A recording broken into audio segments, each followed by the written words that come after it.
राधे कृष्णा आप सभी को। माघ महात्म्य के अध्याय 9 में हमने सुना कि किस तरह विकुंडल ने अपने पुण्य देकर अपने भाई कुंडल को नरक से मुक्त कराया। अब आगे माघ महात्म्य अध्याय 10। राजा सहस्त्र अर्जुन जी बोले कि हे योगियों में श्रेष्ठ दत्तात्रेय जी, आपने मुझे बहुत सुंदर माघ माह की महिमा बताई।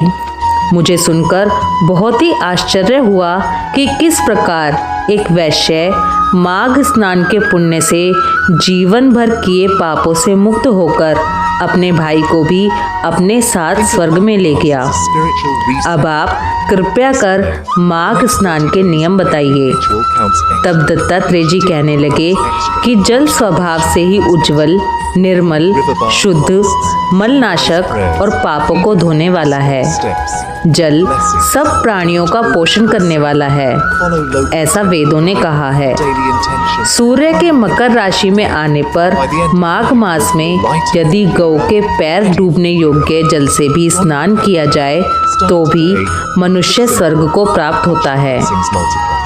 यदि सारा मास स्नान करने में कोई असमर्थ हो तो 3 दिन ही स्नान करने से पापों का नाश हो जाता है। जो व्यक्ति थोड़ा ही दान करे वह भी धनी और दीर्घायु होता है। 5 दिन स्नान करने से चंद्रमा के समान शोभायमान होता है। इसलिए अपना शुभ चाहने वालों को माघ मास में घर से बाहर स्नान करना ही चाहिए।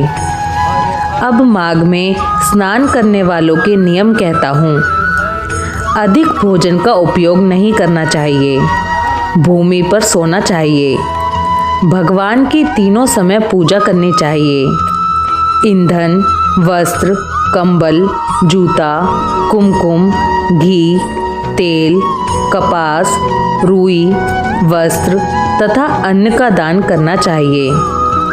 दूसरे की अग्नि को नहीं तपना चाहिए। ब्राह्मण को भोजन कराएं और उनको दक्षिणा देनी चाहिए। समापन के समय भगवान से प्रार्थना करें कि हे देव, इन स्नान का मुझको यथोक्त फल दीजिए। मौन रहकर मंत्र का उच्चारण करें, फिर भगवान का स्मरण करें। जो मनुष्य श्री गंगा जी में माघ में स्नान करते हैं वे 4000 युग तक स्वर्ग में ही रहते हैं। जो कोई माघ मास में गंगा और यमुना का स्नान करता है वह प्रतिदिन 1000 कपिला गौ के दान का फल पाता है। इसके बाद दत्तात्रेय जी कहने लगे कि हे राजन, प्रजापति ने पापों के नाश के लिए प्रयाग तीर्थ की रचना की।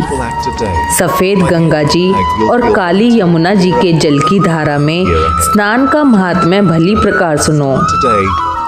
जो इस संगम में माघ मास में स्नान करता है वह गर्भ योनि में नहीं आता। भगवान विष्णु की दुर्गम माया माघ में प्रयाग तीर्थ पर सब नष्ट कर देती है।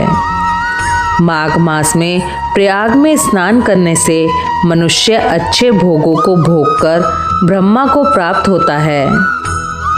माघ मास तथा मकर के सूर्य में जो प्रयाग में स्नान करता है उसके पुण्यों की गिनती चित्रगुप्त भी नहीं कर सकते।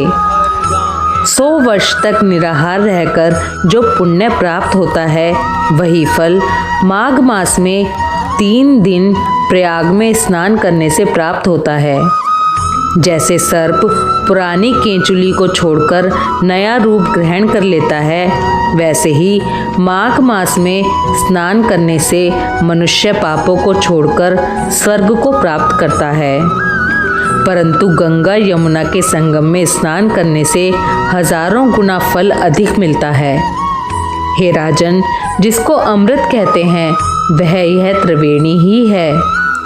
ब्रह्मा, शिव, रुद्र, आदित्य, मरुतगण, गंधर्व, लोकपाल, यक्ष, किन्नर, अणिमादि इन सब गुणों से सिद्ध तत्वज्ञानी ब्रह्माणी, पार्वती, लक्ष्मी, शची, नैना, दिति, अदिति, संपूर्ण देव पत्नियां तथा नागों की स्त्रियों मेनका, उर्वशी, रंभा, तिलोत्तमा, अप्सरागण और सब पितर, सब देवता सतयुग आदि में प्रत्यक्ष और कलयुग में गुप्त रूप से माघ में स्नान करने के लिए यहाँ आते हैं। माघ मास में प्रयाग में स्नान करने से जो फल मिलता है वह ईश्वर ही कह सकते हैं, मनुष्य में कहने की शक्ति नहीं है। हजारों अश्वमेघ यज्ञ करने से भी वह फल प्राप्त नहीं होता जो माघ मास में प्रयाग में स्नान करने से प्राप्त होता है।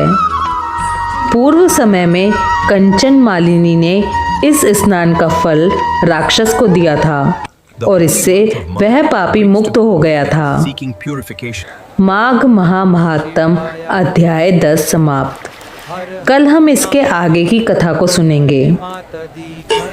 ओम नमो भगवते वासुदेवाय नमः। राधे कृष्णा।